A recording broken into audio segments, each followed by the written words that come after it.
Hello guys, this is Ranak. We will be explaining you the 10th experiment of the System Software and Compiler Lab, which is intermediate code generation. So as we can see, the aim is to write a program to convert a given arithmetic expression to 3 address codes. And the description says that the compilation process can be divided into a number of subtasks called phases, and intermediate code generation is one of the phases of the compiler.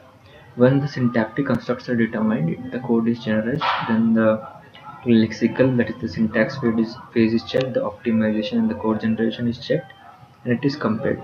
So the algorithm is that we get an expression as input, scan the statement from left to right, and frame new statements. So I'll explain the code as fast as possible. So I've used C++ over here. So I'm into IOStream. I'm defining a string S. Then I'm prompting the user to enter the expression.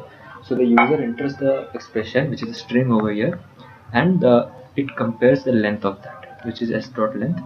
Then we define certain variables. And then we use a loop, and we find out that if the character in the array is this, then we break.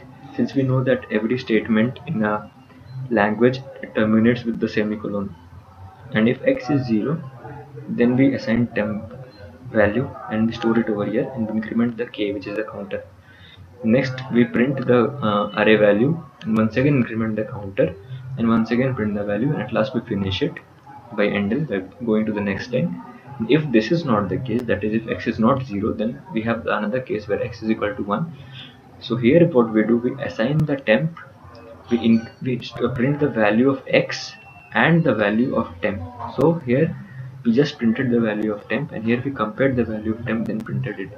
And here we increment the h, which already was assigned the value of 3, since we need to print the 3 values. And here we see out, that is we print this statement, and once again we enter and increment this value once again. Else, which is the other cases, we print the x minus 1 values and increment the header once again and print the same thing. Then we increment the h++ and finally the x++. So as you can see over here, when we enter the expression, you can see that it is a plus b c minus d. We are terminating with this thing. So as it is an operator, so it is temp is given a plus b.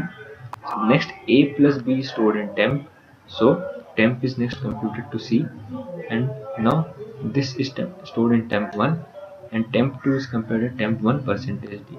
So this was the video of the 10th experiment. Thank you guys for watching this video.